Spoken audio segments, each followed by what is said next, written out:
That'd be good. But the pizza was good, I can tell you that. Did you get it from that? No, we got it from Pizza Hut last Oh, night. Pizza Hut, that's They did a good job. yeah. That's what we did the other day with work. And we can go out for lunch and eat pizza. It's like probably the best ones we've had. Yeah. I went to. And I told them, usually they have a lot. Yeah. It's good. It's usually at really good jobs. Can't go wrong with it. I agree.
I'll let you know.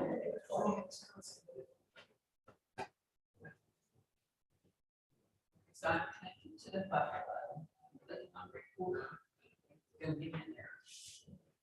Move my computer.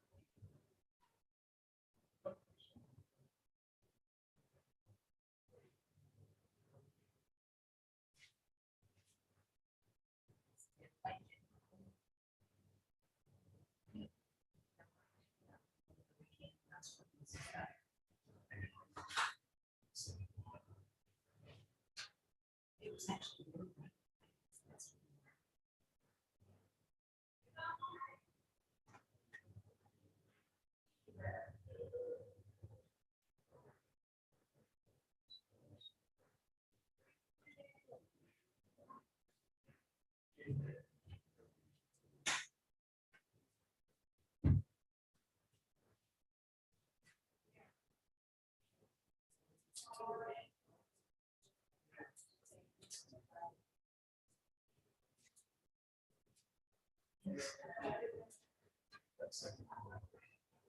Do it.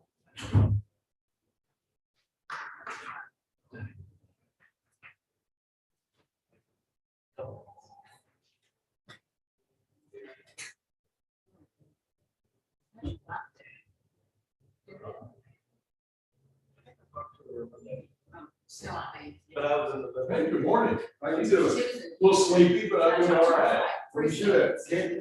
No, here, working. Oh, that's all right. My bad. Yeah. I forgot. No, I tell you, that was rough. That came last. And Marksville boys got beat. Oh, they did? Yeah. I thought they were pretty good. Yeah. I don't want Brown. Yeah. But Brown got beat, they played Paris. Now, how Brown once you get to play, I mean, what's wrong? That's still beyond me. He just got hot at the right time. But that Kaufman team must be pretty good. Yeah. The team beat King. Well, the reason, I wish I could go to the Horse Reasons. Yeah. Paris beat Brown. Pretty good. Yeah. I mean, they're pretty good. Yeah. One guy, he done 3 games. You'll see that. Well, Kaufman understands you got 6'7" kid. It's really good. This year's problem. 6'4", 6'5". Yeah. You don't want backwards. Oh, my God. You never see that in any. No, no. They're good. Wow. Well, I think they were like Carter to me. Karen's. Up there, 2, 3, 4, and there's 3 or 4 teams. Yeah. I like to go there. And then the girls, we've got Martinsville, Winsboro, and Brownsboro girls, all still alive. And so we got a chance for 3 state champions in Texas. I'm going to try. You're going down Friday? Yeah, I only got my ticket. I'm going right now. They play 10. And I'm gonna go to the one game, the Argyle game. They play.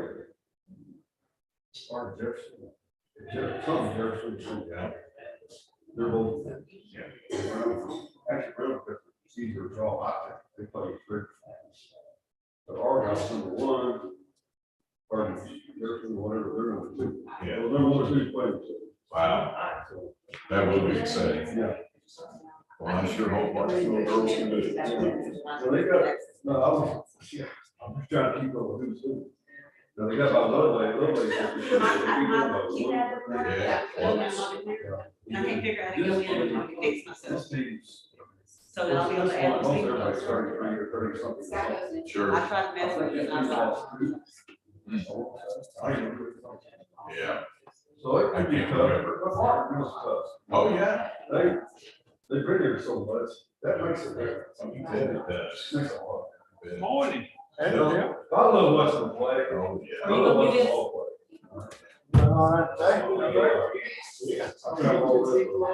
That's it. There is. You know,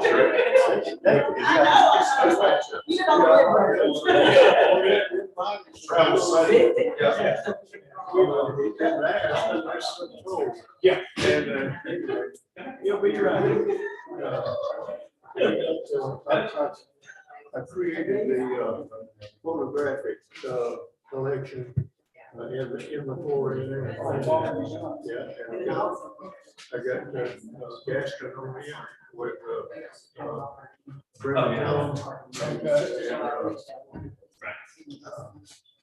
That's mine. They're gonna be needing to come down there quite often. Okay. That's what we're gonna have to, you know. Yeah. I've got a 4-jar candidates already. Okay. And we'll take them a little at a time and out that Okay. as much as possible. Unless they decide that they won't work out. That'd be nice. I think that'd be a good place for them. It'd be a Transport down. then transport. That might be good. Well, good, I'm glad. You're gonna be able to make it to the next meeting. He was very good, but it's not about she was there. I'm not there here.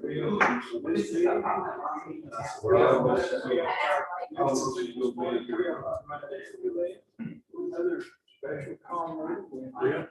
It just different in lines comes but I hope now that. That's on him and they'll make it a whole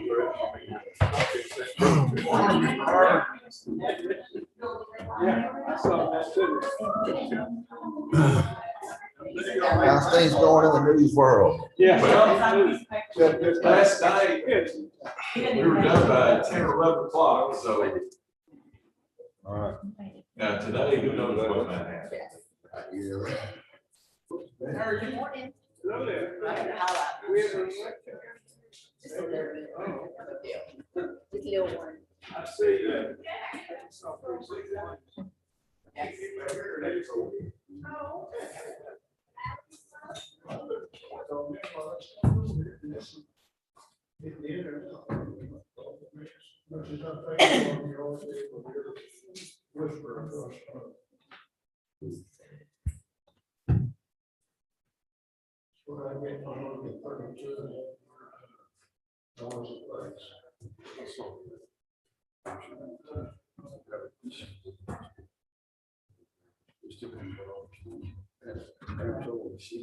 Can you imagine? The selection's not on, so they hadn't told us.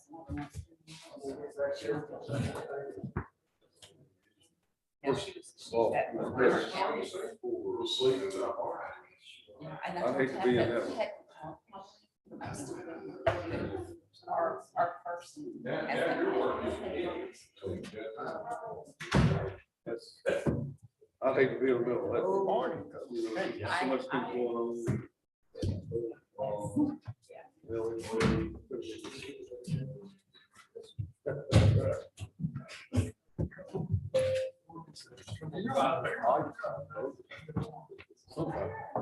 Yeah, got to, you know.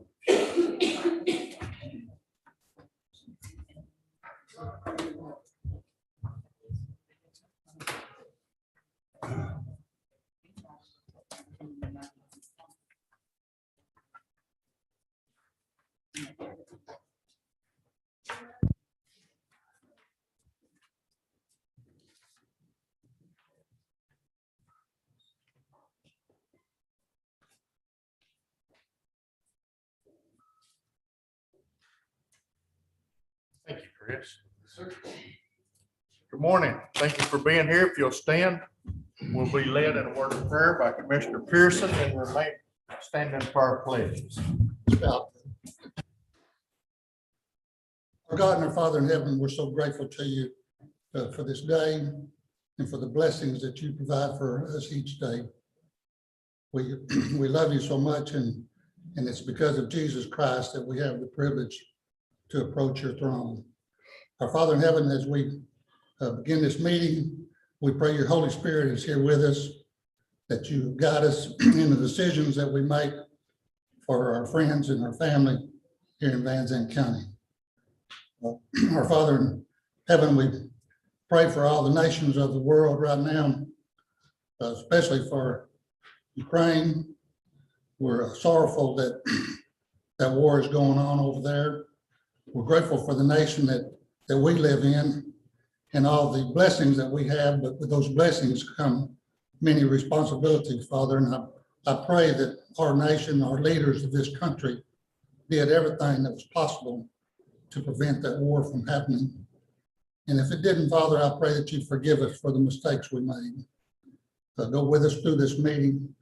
Once again, I thank you for our blessings through Jesus Christ, and it's in his name that we bow before you. Amen. Amen. I pledge allegiance to the flag of the United States of America and to the republic for which it stands, one nation, under God, indivisible, with liberty and justice for all. Honor the Texas flag. I pledge allegiance to thee, Texas, one state, under God, one and indivisible.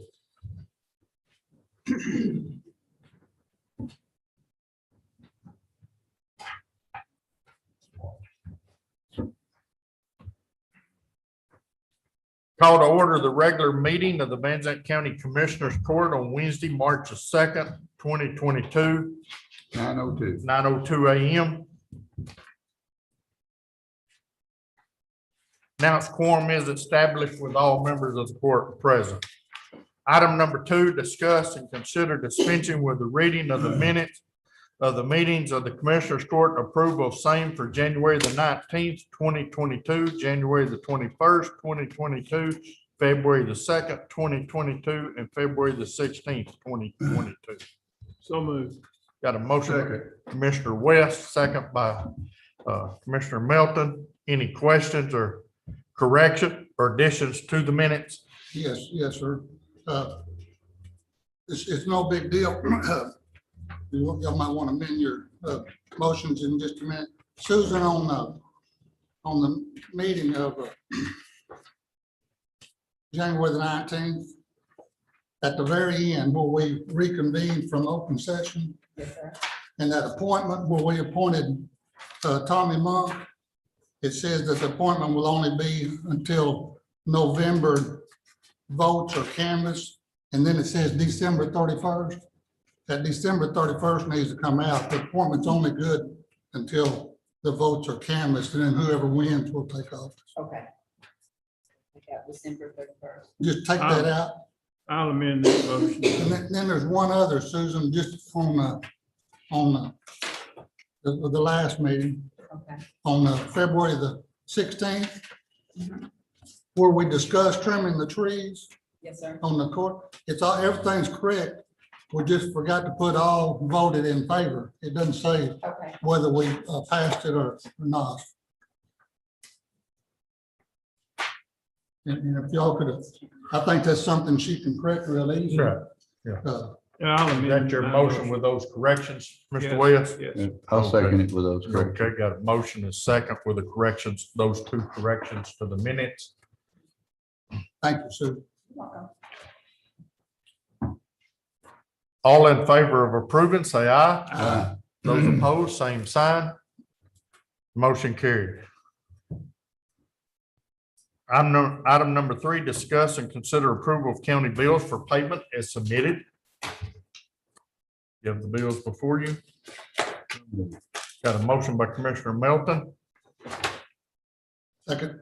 second by Commissioner Pearson. Any questions or discussion about the bills that's been submitted for payment? Being none, all in favor, say aye. Those opposed, same sign. Motion carried. Item number 4, discuss and consider ratifying the county bills as submitted. So moved. Got a motion by Commissioner West. Is there a second by Commissioner Fred? Any questions or discussion about the bills that's been submitted? Being none, all in favor, say aye. Aye. Those opposed, same sign. Motion carried. Item number 5, general business. Is there any general business we need to be made aware of? Any announcements? Anyone have any announcements or anything? We had elections yesterday. Okay, you want to update everyone on that? Okay, let's see here. Go through some numbers. Is there a certain race that y'all want, or you want me to read the whole thing? I just. Got it posted on our Yeah, just website? local. Yeah, I Just the do. local stuff, okay. Okay, so we'll start with the 294th judge. We have any positions, so he won. You've got for the county judge, you've got Andy Reese, Mhm. who won with 54.53%. So there will not be a write-off on that one. We're looking at that. We've got Judge Winters, Aaron Wilson, Susan Strickland, Kenny Edwards, Virgil Milton. Okay, so for precinct 4 commissioner, you've got Brandon Barton that went at 57.99%. Wade McMillan, and then for JP2, you've got Mr. Ashlock one with 50.83%. So, and then you've got Herbert Dunn, Judge Shin, and Lance Lynn. Thank you. I thought it went pretty smooth. It really did. We had just a couple little problems, different places, but other than that, we wrapped it up pretty quickly. We're good. Thank you, Susan. for Susie, I working. just want to say what good work you've done, and you've Thank truly you. done work. That's right. Well, you've worked hard, put in There's a a lot lot of in there. hours, and you've done a great job. Yeah, Yeah. because even though we're dealing with this election, we're already dealing for the last month, Yeah. we have dealt with the May elections, because we have 2 going on in May. And so the schools, the cities are contracting with us to do that with them. So that's going to be a very busy time from here to get that one done. Thank you. Thank you, Thank Susan. you. Is there any other general business we need to be made aware of? Don, I'd like to remind everyone, 2 weeks ago, we said we'd bring back to the court about the panic buttons in JP2. That's been taken care of. That's when it's not on the agenda. The parts are ordered to fix it and everything. So I didn't want the people to think we talked about that and then didn't resolve it, but it's been taken care of. I guess, is the grant gonna pay for it? Well, no, I don't know. We're getting it fixed.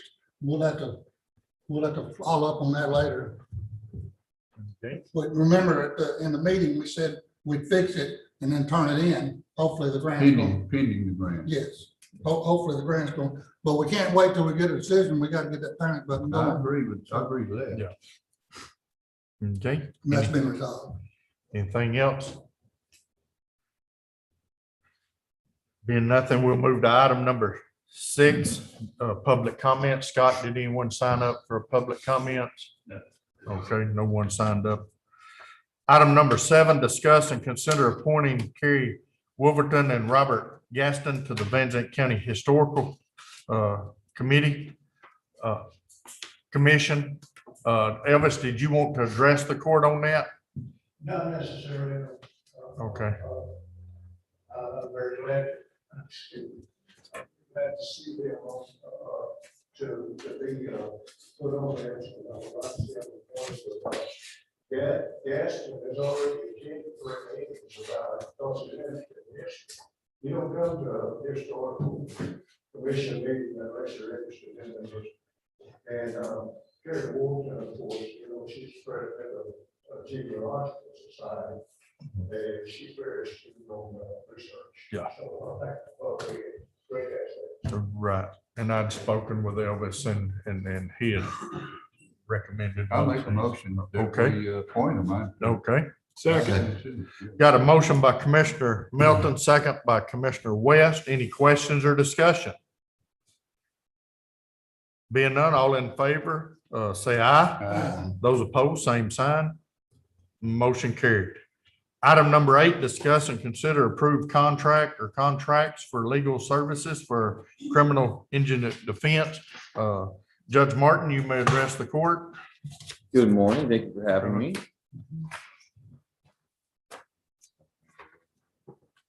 So I'll just give you a little bit of some backstory as to kind of why we're here today. There were, and I think I emailed the court members about the requirement for us to provide defense counsel for those that are indigent. And I know this court's very familiar with our constitutional obligation that you enjoy the right, I enjoy the right to counsel. And if you are indigent, then you are also entitled to court appointed, meaning paid with public funds. And so throughout my time as a criminal district attorney, and even before that, Banzai County's always enjoyed a rather robust court appointment system that had plenty of attorneys participating in it. And so over the years, we've had, I recall as assistant DA, we probably had 15 or more attorneys that Judge Drone was able to appoint on felony cases. And that number has dwindled over the years. I know that I think my first year on the bench, we still had over 10. And that number has just continued to dwindle until today we have 2. We have 2 attorneys to service all of the indigent criminal defense or indigent criminal defendants that are being charged and followed on here in Banzai County. And I believe that we had I think somewhere in the neighborhood of 7 to 10 as of end of last year. And that number has dwindled to 2. And so anticipating and seeing that these numbers have declined, there was a time that I was interested in exploring a different type of indigent defense system. And I think what I provided to the court yesterday, just for your review coming into this, was the different types of indigent defense systems. And you'll see there that, the options are that you can have a governmental public defender office. You can have a governmental conflict public defender's office. There's really no need to talk about that. You can have a non-governmental, that's some type of nonprofit public defender office. You can have a contract system. That's what we're talking about here today. And then you can also have the assigned or appointed counsel system. That's what we have been utilizing. And so if you're not familiar with that part, then attorneys would come in to county and they would today they would apply to be on the court appointed list. They would have to meet some qualifications. Judge Winters and I, when we took the bench, we implemented an application procedure in which they had to provide their experience and qualifications that would then satisfy us whether they had the requisite experience to get on that list or not. Didn't exist before Judge Winters and I. It was more of a you come in and I think you met with the judges, and if they were comfortable with you and they interviewed you in chambers, and that's how you would get on that list. And then it was a rotational list. And so if you had the experience to be either on the juvenile list or the misdemeanor list or the felony list, you got put on there. And as indigent defendants came up and requested counsel and they qualified under the law, and the qualification process would be they would have to fill out an application with the indigent defense coordinator. They would review that, they'd look at their assets, their debts, and then they would use the formula that's provided by the law that tells us whether or not they're indigent, and how much money they can make, and what level they fall in. And so if they were entitled to it, then we just appointed off of that rotation. And that's what I was indicating earlier. We have 2 attorneys that are currently on that rotation. And last year, I think we had 600 and we had, I think we had 657 felony offenses filed. And that doesn't take into consideration any misdemeanors. I'm just here talking about felonies that are in my court. The misdemeanors are handled by Judge Winters, the county court of law, of course. And we'll talk more about some misdemeanors that do get handled in the district court. But we had 380 indigent defendants last year with a total of 657 offenses filed. So the last system, the assigned or appointed counsel, that's what we are currently using. And so, what we're looking at is going really just forced to change and pivot here and figure out how are we going to provide attorneys for these indigent criminal defendants that the Constitution guarantees them the same rights that you and I have. And that's if you're accused and you're indigent, then you are appointed an attorney. Obviously, 2 attorneys are not going to be able to handle that kind of caseload on their own per se, because these attorneys can get off of this appointment list at any time. And that's what we have seen in the last 6 months at kind of an alarming rate. We went from about 10 attorneys to 2 in the matter of about 3 or 4 months. So these attorneys can just call in and say, hey, I want you to pause my appointments. I want you to take me off of the list. And then if that happens, then we would be left with a rotational list with 0 attorneys. So we were forced to kind of start looking at that. And so I started looking at different types of indigent defense systems to see if we could find something that would be more efficient, more cost effective. And we started this quite a while ago. Judge Kirkpatrick, myself, and Judge Winters, we met, and Ms. Tabraham, my criminal indigent defense coordinator, we had a conference call with the Indigent Defense Commission, and we talked about possibly looking at the details surrounding a public defender office. And that's that first system you see there. We talked about that, what that entails, and what we left that meeting understanding was that was going to be quite a financial commitment. That was going to be meaning bringing on additional employees, additional Banzai County staff, probably 2 to 3 attorneys, an investigator, legal support. We're going to provide them facilities, furnish the office, much like creating another district attorney's office, but for defense, right? And so we left that, all of us understanding that was going to be quite a financial commitment, one that we were not really interested in at that time, if we could find, another system that would provide for our needs. And so after that, I really didn't spend much more time thinking about it, because my list started growing a little bit, and we had some new attorneys coming in, the area, none in Banzai County. Okay, right now we have really 3 active practicing criminal defense attorneys, and Nolan White, Richard Schmidt, and Jonathan Manning. Everything else is serviced by Smith County lawyers, Kaufman County lawyers, Henderson County lawyers. And so the list had grown a little bit, enough to pacify me and say, okay, we've got enough attorneys that we can still run our court and provide competent defense, competent legal services for these defendants. Then that number started waning and going down again. So we started looking at it. I started looking at it again. And so I even made some calls over to Kaufman County and spoke to them about their defender's office to get a better understanding at it.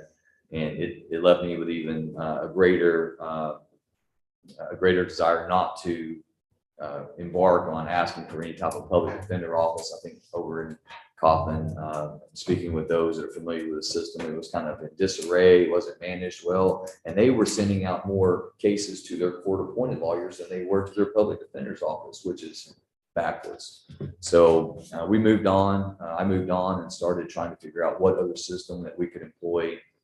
And then I started examining what Smith County uses, and they have 3 district courts over there. in their felony representation, they utilize legal contracts with attorneys, so that enables us to have an attorney that's assigned to the case under contract, that's not just going to simply drop off the wheel, drop off the appointment list, that will allow us to, ensure that we can provide them with legal services. So we started looking at these contracts, and initially my first goal was to contract with about 4 to 5 attorneys at a much lower rate and spread the cases out over those 4 to 5. And so that was my initial goal. And I had 3 that were interested, 3 that told me that wasn't enough money, they weren't willing to do it. And then of those 3 that were remaining, one of them decided she was going to retire end of last year. And so my initial goal of having 4 to 5 attorneys under contract at a lower rate has now resulted in I've got 2 practicing attorneys in Banzai County that would be willing to take on this work under a contract system, under certain terms and conditions that we'll see here in the contract. And something I want to point out is that when you are appointing or contracting with an attorney, and that attorney is then representing these indigent criminal defendants, one of the I don't want to say criticisms, or one of the complaints that we get sometimes is they have a hard time contacting the attorneys, and it's because they're in Tyler. The attorneys are in Tyler, they're in Rockwall, they're in Kaufman, they're over in Athens, and so they don't have local offices here. So one thing I was really hoping to do and working to do in speaking with the attorneys that I thought would be good under this contract, or get local attorneys, get Banzai County attorneys, where these defendants can go down and they can sit down with their attorney and they can talk to them about the case, because at the end of the day, that's going to aid in a quicker resolution of the case.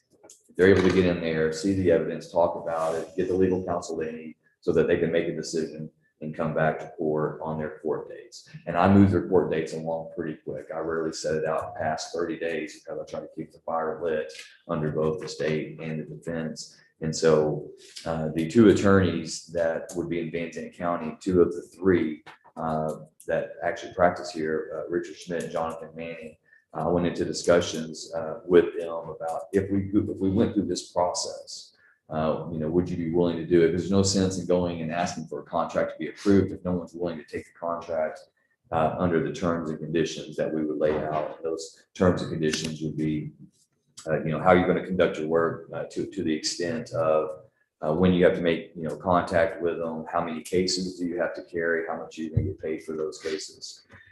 So moving forward, I think the only way that I'm going to be able to meet the constitutional mandate that I have to meet is to go under the contract system with 2 attorneys, and then keep any other attorneys that want to be on the rotational list.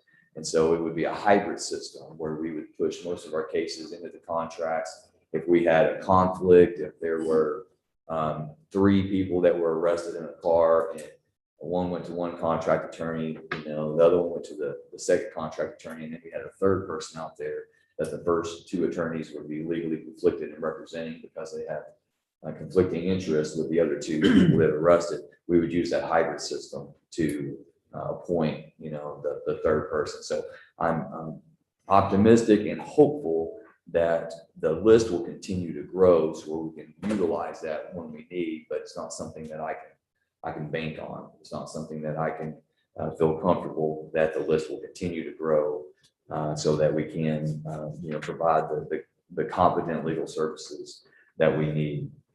And so in the system, I really started kind of modeling the Smith County system. I talked with the attorneys who in Smith County, they practice over here that took that contract over in Smith County to talk about the pros and the cons.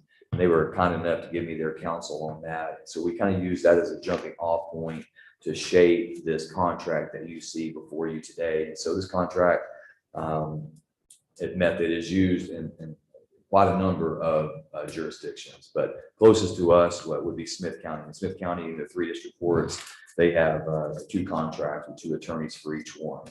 And so we've kind of modeled it after that. And so you'll see kind of some of the tenets of the contract are that the number of cases that would be handled by each attorney would be 200 cases. And so let me point to you, and let me go ahead and thank Ms. Hill and her auditors.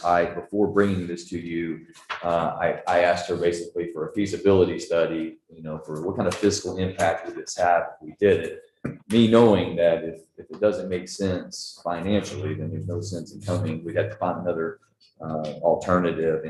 And I believe that you have a copy of her February 18th kind of feasibility study where she looks at the numbers for us. But in there, it kind of defines that in the contract, we would be paying $100,000 per year for 200 cases. And you'll see there that the math kind of breaks down that would be an average of 500 per case. If these attorneys were to get on the list and take the same number of cases, and they would just accept the flat fee rate that we use at this time, they would make more money over the course of time. They would make more money per case. The offside or the other side of that is right now under the flat fee system, if you got appointed today, March 2nd, and your case did not resolve for 18 months, let's say that it rides and they ask for a trial and it finally concludes in 18 months. Today, the attorneys don't make any money. They make zero money, right? They're spending their time, their money over here. They don't recoup anything for 18 months because it's not an hourly system. We used to have an hourly system here on criminal cases. We don't now. And Judge Drummond changed that several years ago. And I thought it was a very good move for the county financially. But one of the consequences of that is now the attorneys are looking at it like, time value of money, $1,250 today for a first degree felony versus $1,250 on an appointment today and paid in 18 months is obviously much less, especially post-COVID, as we all understand. So the cost per case is less, but the benefit to them is that they would be making a monthly amount. Right? They would be getting paid monthly on that, where they could break that down hourly if they wanted to. But that would be 200 cases. And so what I did is I took the number of cases that we anticipate, that we project based off what was filed last year, what we think would be filed this year. And we worked with the attorneys on defining what a case would be. And a case would not just be one arrest. A case would be if an individual, for example, was arrested on Interstate 20 for driving while intoxicated, having a gun in the car, and resisting arrest. One might think that would be 3 cases that would count against the 300.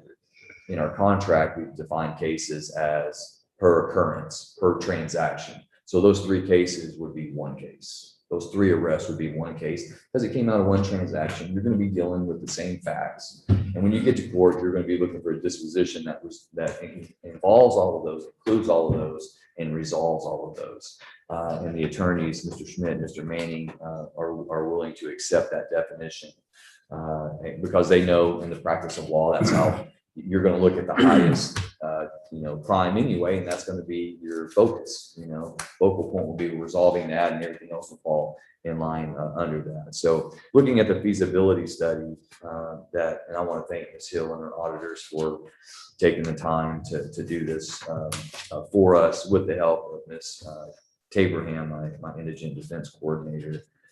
Based on our budget, we believe that we can absorb most, really probably 75% of all of our cases in these 2 contracts, and still have enough money left over for the rotational appointment list to hopefully be able to, if everything went perfectly, which we know it won't, but it looks like we could be, $70,000 under budget on this. So in doing the feasibility study, it makes more sense to employ this type of system than any other. Much more sense than employing the public defender, where you're going to go out and pay a salary. You're going to have to hire 2 to 3 more attorneys, pay them a salary, fringe benefits, an investigator, a legal assistant, and give them office space.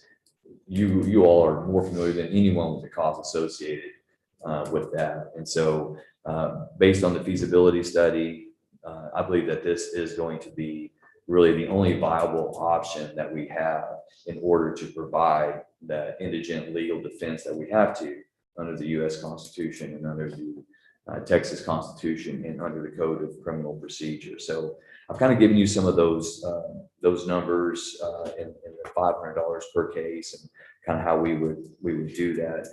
The contract, most contracts are annual, right? And there's provisions on, when we cancel that, reasons to cancel the contract. The only request that the attorneys had, and we worked together in shaping this contract, me on behalf of my court in the county, and then the attorneys on their own behalf to try to get a mutual assent and understanding as to what each side wanted out of it.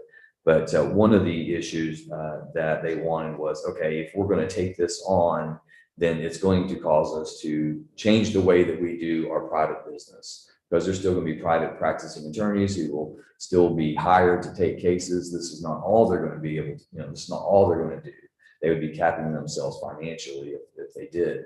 But they said that this is going to change the way we do our business. It's going to change our business model. And so to do that, they're asking for, let's do a 2-year term on the contract rather than an annual. If you look around, most counties they're going to be annual.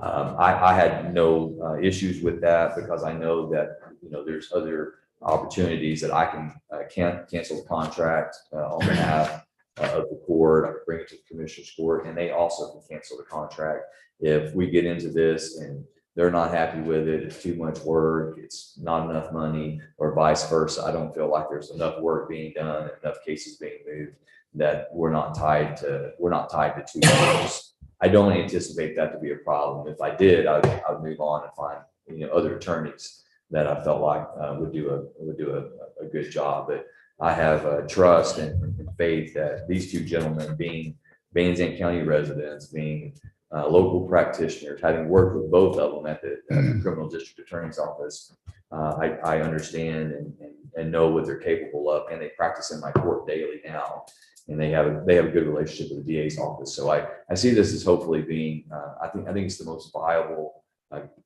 defense system that we can use to meet the mandate, and also have a chance to come under budget than what we planned. So, any questions on that? Do you anticipate increasing the number from 2 on up under the contract system, or to stay at 2 attorneys? I just anticipate 2 attorneys. I anticipate 2 attorneys, and in the 200 cases, a lot of other contracts say when they get to 200, they take no more. The way we're going to do it is they're going to carry no more than 200. So if we got to month 11, they had 200 cases and they resolved 10, the next month I'm going to give them 10 more. Yeah. So they're not going to carry more than 200. But Commissioner West, no, right now I would anticipate only 2. If you we've looked at our numbers compared to like Smith County and each one of their individual courts, and they're roughly the same. I think 2 attorneys will be able to bear the load. But we are going to, continue to use the rotational system, so that if there's a conflict, we're going to push as many cases as we can into the contract so we can get the most bang for our buck. Yeah. And then if we have a conflict, one of these 2 attorneys can't represent someone else because they're representing a co-defendant, then we're going to have to utilize someone else, and they would continue to work on the flat fee. So that's why it would be that hybrid system approach. Now, the 2 that are on the wheel now, will they stay on it? As long as they want to be on it. But it's not the 2 that you're hiring for the No. contract. Okay. No, those 2 that are on it right now can get off when they want to. Okay. They can pause. And matter of fact, one did. One paused in like December, and they got back on at the end of, or at the beginning, I think, or actually paused in December. I believe it got back on in January. So, and as new attorneys come into the area, they get on the list, and I'm hoping to grow that. But we would be looking to push most of our cases into the 2 contract attorneys, and basically just be an overflow system if needed. So would there be a notice to cancel the contract of some sort, or Yeah, so 30 days or it's actually, I believe it's 90 days. 90 days? Okay. Yeah, yes, sir. 30 days would not be sufficient for either me or nor the attorneys. But yeah, I believe under repair condition. Do you have a copy? Did we provide all? We do not have a copy of the contract. Okay, well, I I don't. apologize. Do y'all have a copy of the contract? Okay, well, What we have in the book can we is get one? the, real quick? I have a copy maybe of the last page. we have a copy, what we've got there in our book is the contract that you don't have to go out for bid requirement. Forbid. Well, Ms. Strickland, she'd be kind enough to make us some copies. I'll just tell you. So a one. 90-day, Yes, so termination of contract, the notice, appointing authority, that would be me. May terminate the contract if the contracting attorney closes his active practice of law in Banzai County. So they close down their office and decide to move to Tyler. That's a canceling event. May also terminate if the contracting attorney fails to perform the duties set forth in the contract. I'd have to make findings of fact if that is reached. Also may be terminated by the contracting attorney. If the contracting attorney fails, if the contracting authority fails to make payments. So if we don't make timely payments, it gives them the right to cancel. And then, let's see here. And then, so paragraph 14C, when you get a copy of it, says the appointing authority, me and the contracting attorney may mutually terminate the contract and give written notice of intent not to renew no later than 90 days prior to the end of any given term. And the term is going to be the contracting term. So we just need to give, 3 months, 90 days notice prior to the end of the contract. so is there a length to the contract? 2 years. 2 years? Okay. And so the $100,000 would be for 200 cases would be based on annual. Oh, okay. So but the contracting period would be 2 years. So if you have multiple defendants, co-defendants, you just go to the wheel. Correct.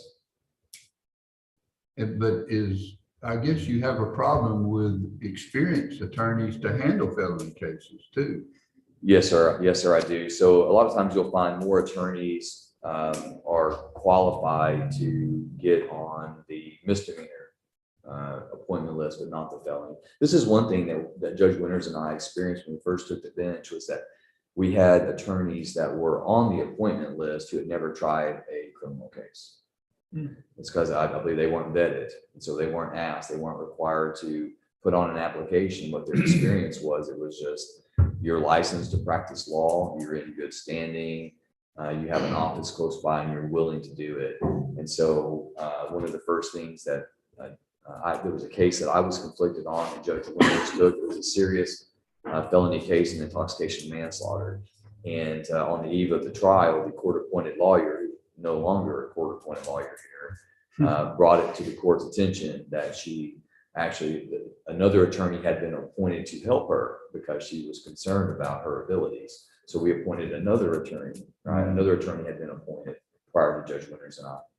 And that attorney then disclosed to the court his grave concern that she was going to be committing malpractice because she had never conducted a criminal trial. And this man was facing a 2 to 20. Good grief. And so he and I immediately, upon coming in, we created the application process. And so to answer your question directly, it now requires that you have so many years of practice and that you have so much experience as a trial attorney. First chair doesn't mean you can come and sit with another attorney that's doing all the work and qualify. You actually have to be the attorney doing that. We've made some exceptions to that because we've had to, because the list has gotten so small, but we've limited their representation to smaller felonies, maybe felonies where the maximum punishment's 2 years. And it looks just like a DWI with a child is a felony and carries the same elements as a misdemeanor DWI. You add a child to it and it increases it. Thank you. I apologize for that. So we do have a lack of qualified attorneys willing to do this. And I've personally made phone calls to attorneys in this area and other areas asking them, please come get back on the wheel. Please, what can we do to make it better for you? And so I've not received any response to them. A large part of it is financial. I don't make enough money doing that. I spend more time on my appointed cases than I do my retained cases. My retained cases, I make a lot more money. So it's just the cost benefit analysis, and they're not willing to do it. So, but I have taken the measures of picking up the phone and calling attorneys and inviting them over to practice, and what can we do to do that. And I think we've had one accept the invitation, but we've had, I think, a few decline. And I attempted that before we started really getting into this process. And that's when it became obvious to me we were going to have to make a change. Well, but if push came to shove, you have the authority to appoint an attorney whether they like it or not.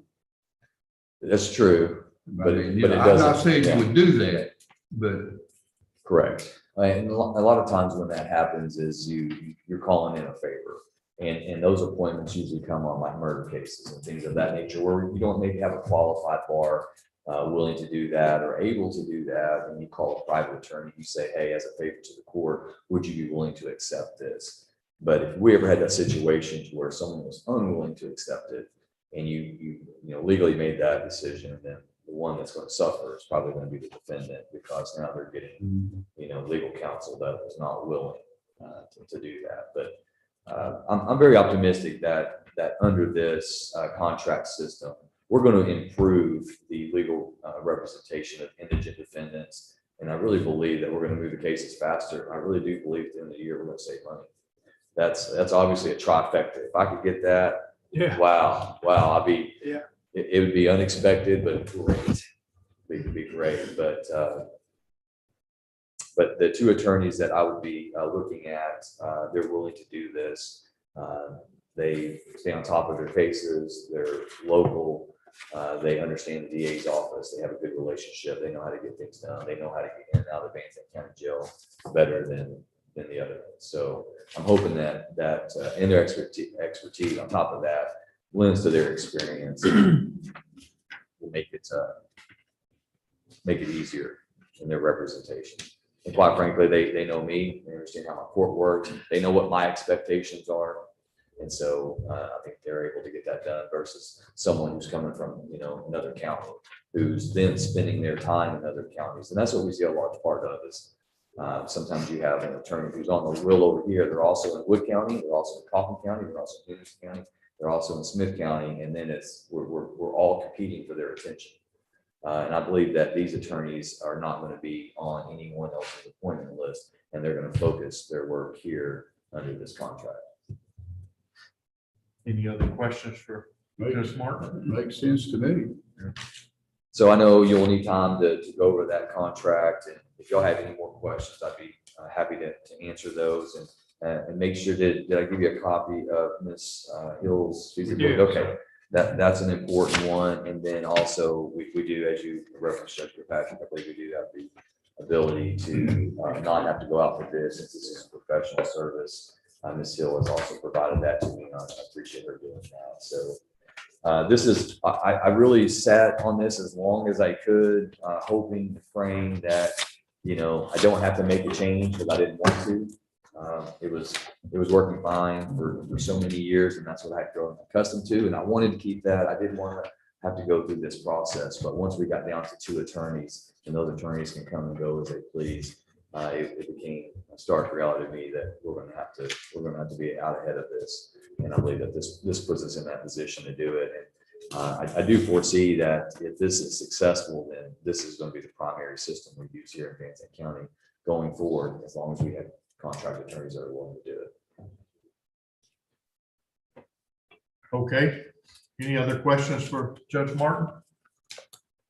What is, because we just now received the contract, or is 2 weeks from now? I think that's fine. I think that's fine. I told the attorneys to expect a 2-week turnaround at the earliest. Yeah. So no, I think we're fine for now. I know we have one defendant that's requested counsel that's been charged with murder, and I'm a little reluctant to throw that on one of the two court-appointed attorneys we have right now due to their caseload and their distance from the county. So I think we're okay with the indigent defense appointment requirements. What is the main reason these guys have gotten off of the list? Is it money? Money is one issue. Another voice concern that they've had is difficulty or inability to see their clients at the jail. And that's something that I've been in discussion with Sheriff Hendricks about, along with Judge Winters and Ms. Curry. I think we're still trying to iron out the attorney visitation schedule. There's some issues that I know that Lieutenant Harrelson was dealing with and trying to comply with jail standards, making sure all the inmates are fed, and then processing the inmates for court. And so I believe that the schedule has kind of hampered the attorney's ability to come in. Sometimes their physical space over there, they're limited on how many rooms they can provide to an attorney. And if an attorney comes in there and sits down for 2 hours or 3 hours with a client, no one else can go in there. And so they've been working with us and trying to figure out ways to allow them to have free phone calls to their attorneys there in the jail. We've also looked at some FaceTime capabilities, anything we can do to increase that. But that's been one of the voice concerns. And then Banzai County actually on our flat fee, it's reported to me by these attorneys that we actually are market or a little bit better than market prices than our surrounding counties. But there's still that time value. You don't get paid anything until the case is resolved. And so that can work to their benefit. If they get appointed today and the defendant says, hey, I want to plead next week, and they make $750 and they only have to work 2 hours, then that's a pretty good hourly rate. But if it takes 6 months or 8 months, then obviously that hourly rate goes down quite a bit. So those are the two issues that have been told to me. And then I guess after COVID, there's just been this influx of money into the society. And so a lot of people are hiring attorneys. And so a lot of attorneys are telling me that they're full up with retained work. And I'm not sure how that happened because it wasn't going on before. Yeah. But I've heard the same thing, that COVID, Yeah. man, their business picked up. And it's I understand business picking up. I just don't understand how they're paying for all of it. But I think we'll find that out in years to come. Yeah. okay, so we'll put this back on and I do think it needs to be 2 items. We need to address the contract on waiving the bid requirement and then approve the contract for the legal services for it. I think it's 2. Any other questions for Judge Martin?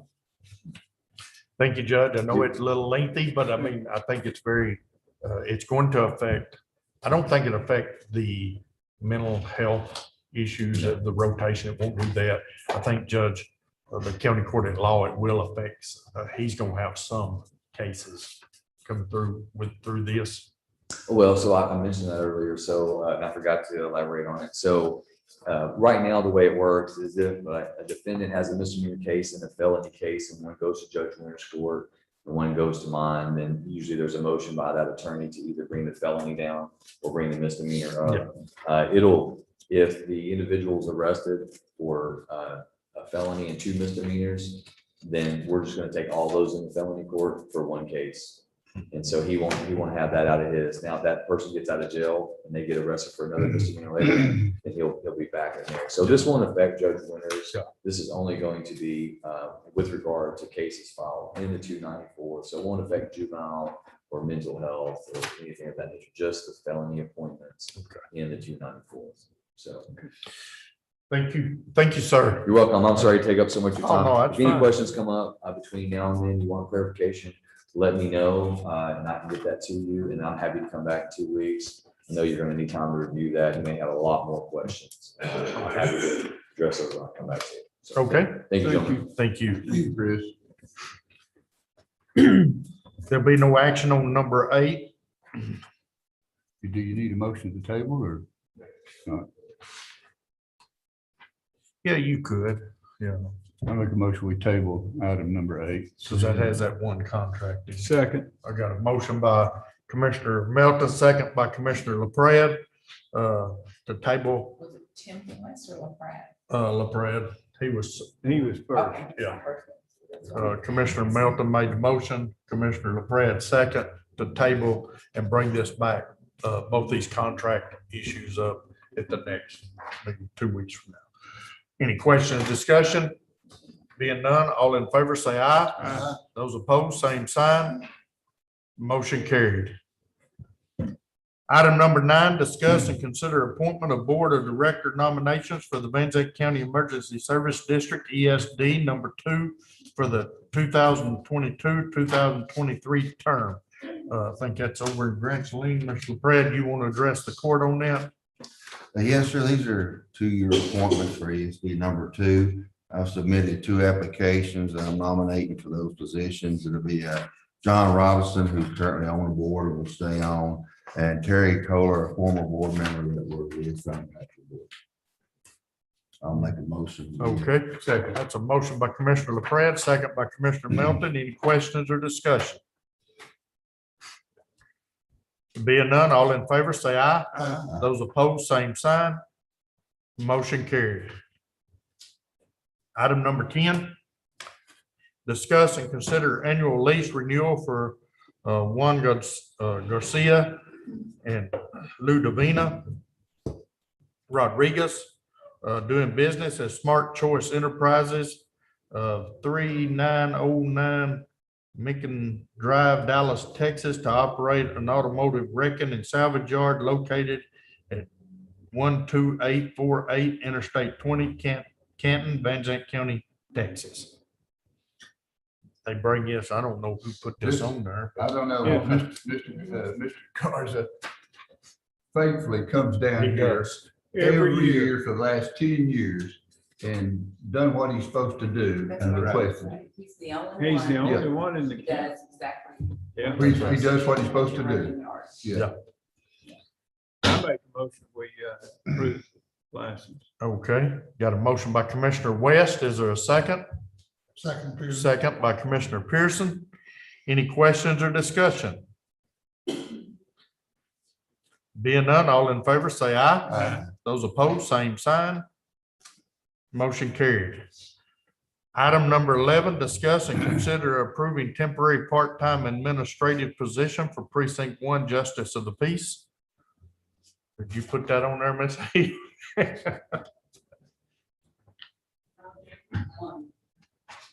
Shin both come and talk to me about this. Judge McMillan lost his full-time employee, and he only had a part-time employee that was working 2 days a week.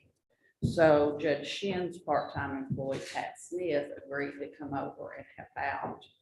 And Judge Shin, of course, didn't want to pay for the two days she's working for Judge McMillan out of his budget. And so my concern is now we will have 2 part-time people working at JP1, and we only have 1 position for part-time on the salary structure. So this is just a temporary position. I believe Judge McMillan is interviewing and is going to hire quickly. But until that time, I would like for the court to just make a temporary part-time, second part-time position in JP1. And once we see the numbers, we can move some money budget-wise from his full-time position down. So I just wanted the court to make that temporary part-time position. I'll make that motion. Okay, got a motion by Commissioner West. Is there a second?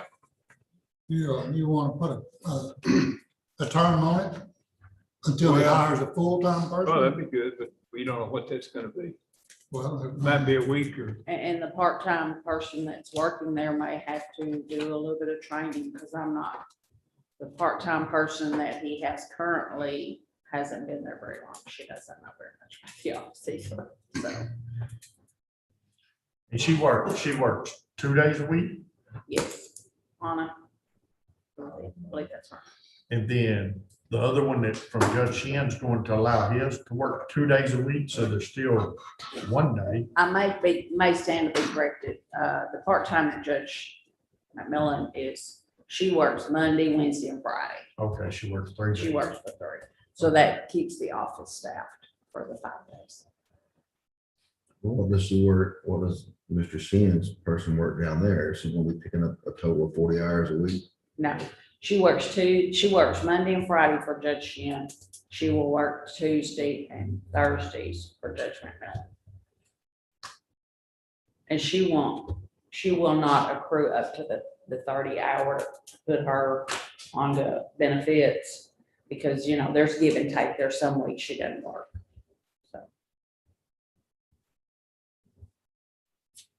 So she's not gonna go over the total between the two? Not average, no, because that's an average over the year.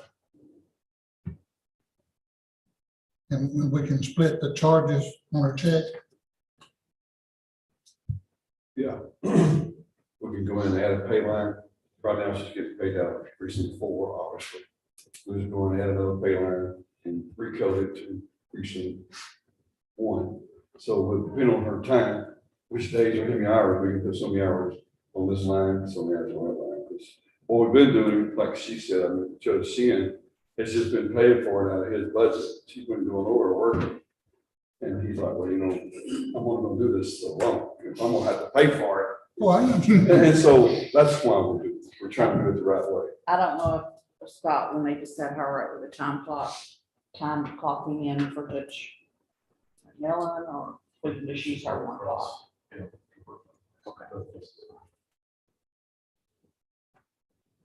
And I don't think it'll be over 30 days. I'll second it. What was, okay. I spoke to Judge McMillan yesterday, and he was going to contact one of his applicants and make a job offer.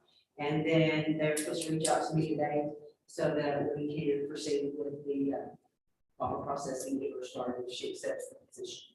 So I don't think anything to be too awful to go with that, but he called me yesterday afternoon. 30 days. He emailed us that he would have somebody start Friday, 11th. Yes, she's supposed to call me today, and I haven't heard from her yet to verify.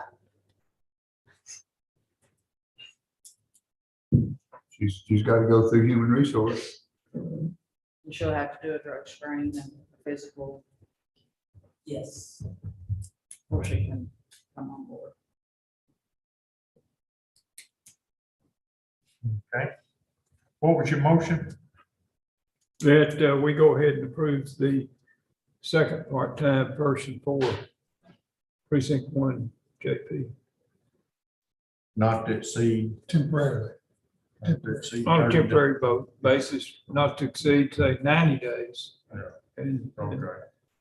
Okay, that's a motion. Got a second by Commissioner Pearson. Any questions or discussion? Because I know that's hard, because it's hard to work 2 offices, because every office operates differently. Yes, it does. And then, and working in this office, and then you pick up and you go to that office, they have different procedures up there, you know, the way it is. So I'm sure it'd be in his best interest, Judge McMillan, to go ahead and fill it as soon as he could to get out of that situation. But And it's difficult because there's no one there to train that person. Yeah. She's gonna have to go to net data or go to another office, you know, another JP office.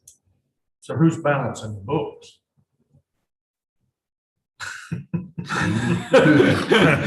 hello, And that's something that Kenny and I, we're going to go into. We're fixing to start looking at their books. I didn't mean to get off onto this, but you know, the local government code really says once we go over a population of 50,000, that all the money is supposed to come to the treasurer. And so Daily. daily. So on my listserv, and as I've gone to different trainings, the way a lot of counties are handling that is the JP offices are still depositing their money into a local bank.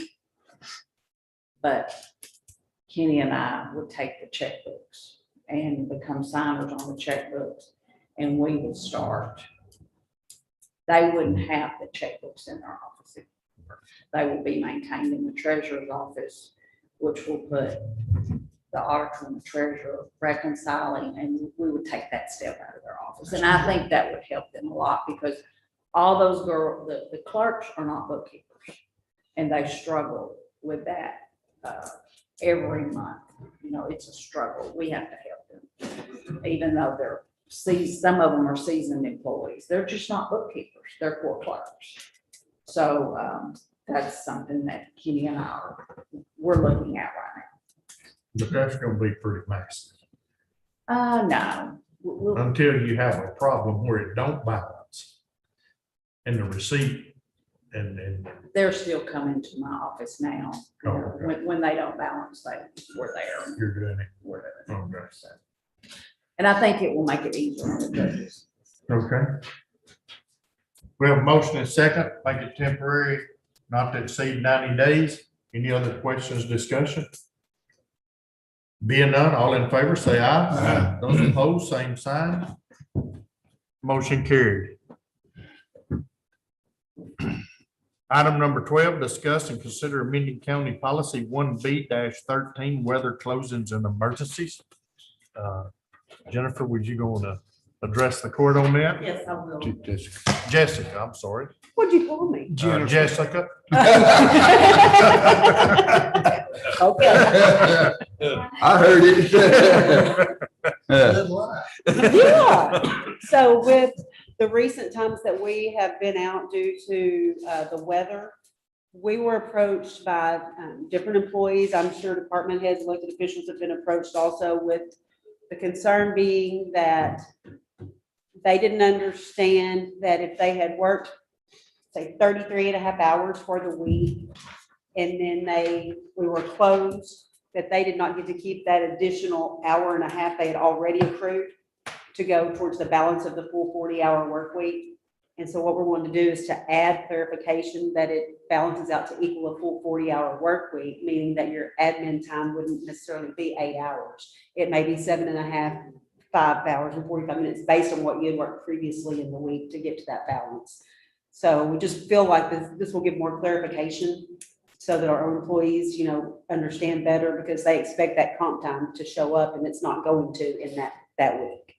And we had multiple questions come through asking about it. And I just think clarification would be a good thing to add in so that everybody can understand better. Elections worked overtime. We were working Saturday, Sunday, and that day comes in, and so. It was just confusion. So that's why we brought this up, because it just became known that people didn't understand the difference, and we didn't have that line in there to acknowledge it only equals up to the 40 hours. And also you want to do something else on this too. Yes. I put the glasses on that one. That it fills in the missed hours because of the emergency, but not over the employee's regular work schedule. Now, this is on the weather closing emergencies 1B13. And then will be week for most employees, and then the essential employees list, which I actually do not have a copy of that on who is essential or not, but the understanding is that anyone that's in, like, juvenile detention center has to be open. You have to have your jailers and things like that. And so if we remove out the part-time and seasonal employees, will be paid for their scheduled time due to an emergency closing. So I did follow up on the issue about part-time employees receiving benefits. And there is nothing legal that says that we have to provide benefits to a part-time or full-time employee, whether it be vacation, sick, admin time. That is something as an employer, as the county or anyone else chooses to do. I did reach out to TAC on that to get clarification so that we're not doing something for full-time that we aren't doing for part-time. So if we don't want to do admin time for part-time, we do not have to. There's nothing legal that requires us to do that. So are you recommending taking out the sentence where it says part-time and seasonal employees will be paid for their scheduled time lost due to an emergency closing? Yes, And I'm in agreement with that. yes. Your part-time employees can always make it up another day. That's right. You know, so. That's right.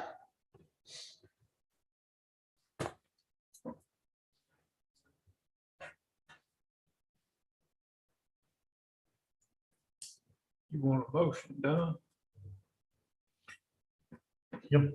I'm waiting on a motion. Because I think it's clear she's taking out the sentence part-time, like he said, Virgil.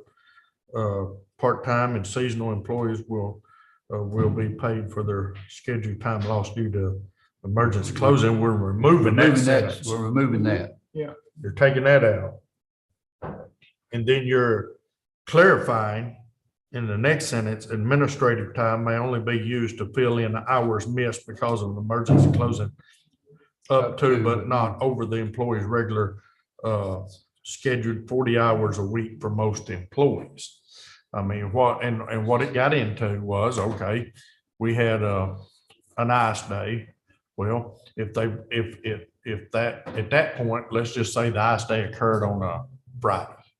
If they worked 32 hours and 15 minutes, okay, then they should have received administrative time for 7 hours and 45 minutes on Friday. And some of the employees felt like, well, I didn't get my 8 hours. That employee over there got their 8 hours, and it got into a deal. Well, then if you give them 8 hours, now you're paying them comp time on a day they didn't even, I mean, in order to get comp time, you have to physically work Over 40. the 40 hours. Can I comment on that? Yeah. The first thing you're talking about, me and April, we do that on Monday, particularly this Monday, we had all the admin stuff. And that's what we did all day Monday, once we got the time sheet, we looked down, went through every time sheet, looking for what you're just talking about. And we changed that, you know, if you, like you said, just say you work 33 hours, then you had an admin day of 8, but we didn't give you 8, we only give you 7.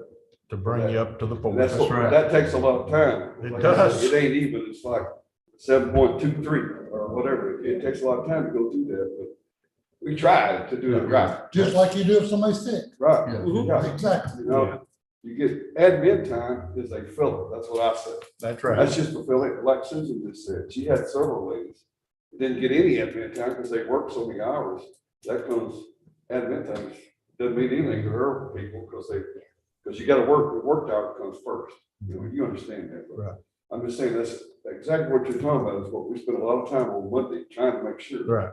Go through, and if they didn't need it, then we didn't pay them for it. Right. Because they think that, like you said, they think they should get that 8 hours and that should throw them in overtime or comp. It doesn't work that way. Yeah.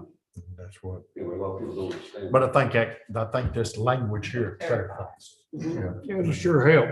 It'll help. And road and bridge is essential with the exception of Jennifer. She's not essential. She is essential though. Yeah. Ain't another way. Yeah. So do my people become essential during the election? I thought there was already a list of essential. I'm sure that there is, but I do not have a copy of the essential and non-essential guidelines. I think we sent them down to Dan. I don't know what he did with them. Yeah, he had one there. We can resend because Okay. all my employees are essential. Is that continuity of operations? Well, I mean, because if I didn't have my people coming in on Saturday, working till 10:30 at night, Friday night to get this election done, we would not have been ready. There is Right. no way. So I was just wondering where that would fall with elections. That's the thing that's following continuity of operations. I did, I just didn't know where that stands.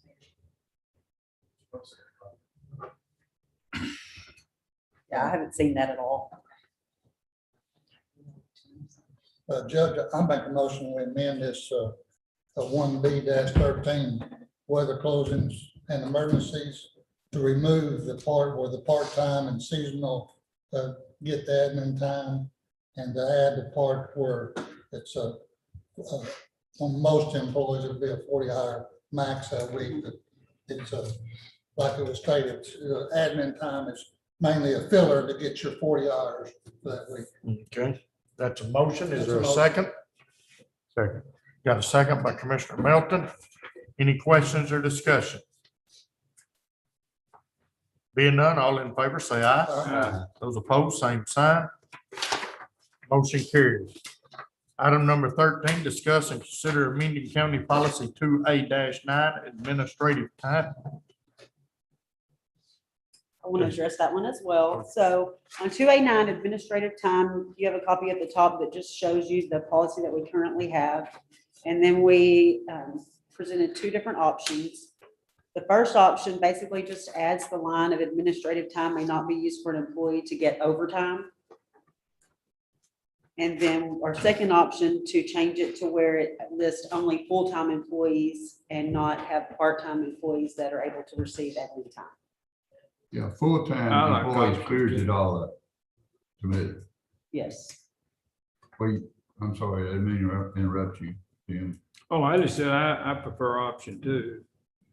Yeah, The reason for doing this one is to keep both of the policies that require the admin time to match each other.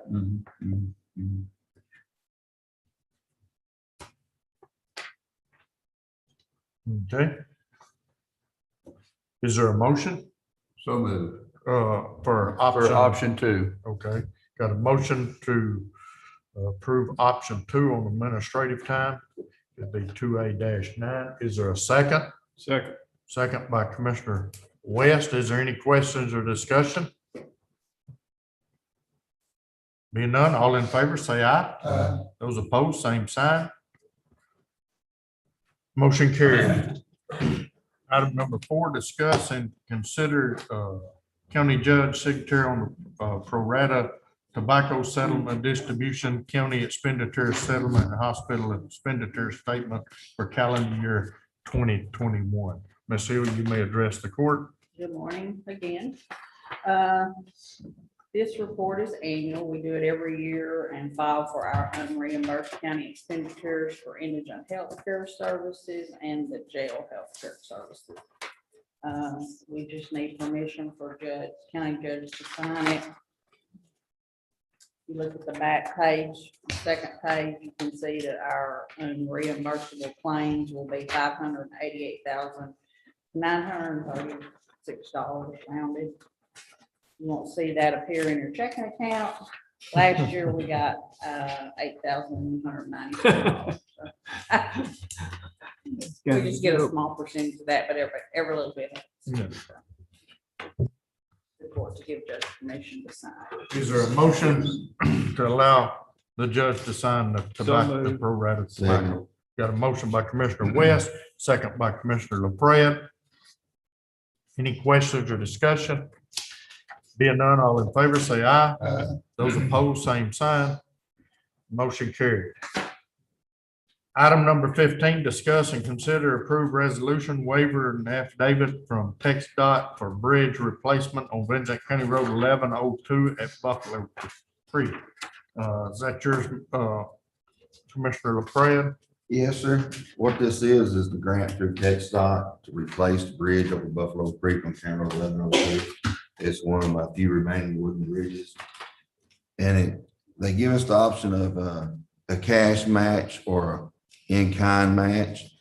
And that's where the waiver comes in. I'm wanting to waive the cash match and want to replace another existing wooden bridge on County Road 1215 over Sandy Creek.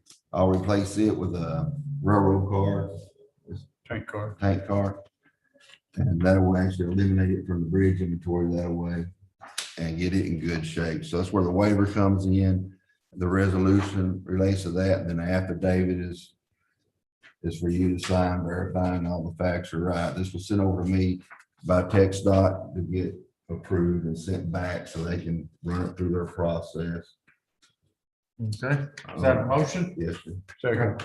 Got a motion by Commissioner LaPrade to approve the resolution waiver and affidavit from TxDOT for the bridge replacement. Banzai County Road 1102 at Buffalo Creek. Got a second by Commissioner Melton. Any questions or discussion? Being none, all in favor say aye. Those opposed, same sign. Motion carried. Item number 16, discuss and consider approval of Meadow View North in precinct 2. Yes, Judge, this is in precinct 2. The developer has followed all the rules and regulations in our subdivision policy, and so I make a motion that we approve this for filing. Okay. You got a motion by Commissioner Melton. Is there a second? Second. Second by Commissioner Pearson. Any questions or discussion? Being none, all in favor say aye. Aye. Those opposed, same sign. Motion carried. Item number 17, discuss and consider approval Meadow View South in precinct 2. Yes, sir, this is, to mine again, this is the south part that's south of the FM 1256. And they have followed the rules and regulations of our subdivision policy, so I make a motion that we approve this for filing. Okay, that's a motion by Commissioner Melton. Is there a second? Second. Got a second by Commissioner West. Any questions or discussion? Being none, all in favor say aye. Aye. Those opposed, same sign. Motion carried. Item number 18, discuss and consider approval of rain addition in precinct 2. Yes, this is off of Banzai County Road 2721. And they have followed all the rules and regulations of our subdivision policy. So I'll make a motion that we approve this subdivision for filing. Okay, that's a motion by Commissioner Melton. Is there a second? Second by Commissioner LaPrade. Any questions or discussion? Being none. All in favor, say aye. Aye. Those opposed, same sign. Motion carried. Item number 19, discuss and consider approval of Carlisle addition in precinct 4. That's mine, and it's all faces on to Highway 64. There's a home right in the middle of it right now, and it'll stay there. And the area to the right of the home, 3 acres, is going to be commercial property. And then there's just one lot, but he's complied with all of our subdivision rules, and it's all good. Okay, is that a motion? Yes. Okay, got a motion by Commissioner West. Is there a second? Second by Commissioner Melton. Any questions or discussion? Being none, all in favor, say aye. Aye. Those opposed, same sign. Motion carried. Item number 20, discuss and consider approval of fiscal year 2022 budget amendments. So moved, Pearson. Got a motion by Commissioner Pearson. Is there a second? Second. Second by Commissioner Melton. Any questions or discussion about any of the budget amendments? Being none, all in favor, say aye. Aye. Those opposed, same sign. Motion carried. Item number 21, discuss and consider approval of January 2022 financial and investment report of county treasurer to be entered into the minutes of Commissioners Court. So moved, Pearson. Got a motion by Commissioner Pearson. Is there a second? Second by Commissioner LaPrade. Any questions or discussion? Being none, all in favor, say aye. Those opposed, same sign. Motion carried. Item number 22, discuss and consider monthly reports submitted by various offices and departments of county government and approval entry of same in the court's minutes as a matter of record. Mr. West, you have any comments? Yeah, all of our good people turned in their reports this week, and so we're good for the month. And that was really. For the whole month of March? Yeah, no. We do though have one in for the month of March already. So got all of February's and one in March. So we're Okay. great shape. You got them all in for the month of February? Yes. Okay. Not a motion to approve the monthly report? is. Okay, got a motion by Commissioner West. Is there a second? Second. Got a second by Commissioner Melton. Any questions or discussion on the monthly report submitted? Being none, all in favor, say aye. Those opposed, same sign. Motion carried. Item number 23. Motion to adjourn. Got a motion by Commissioner Melton. Is there a second? Second by Commissioner LaPrade. Any question or discussion? All in favor, say aye. We are adjourned. Kind of act like nobody wanted to. I think we love each other. I think we just want to stay here.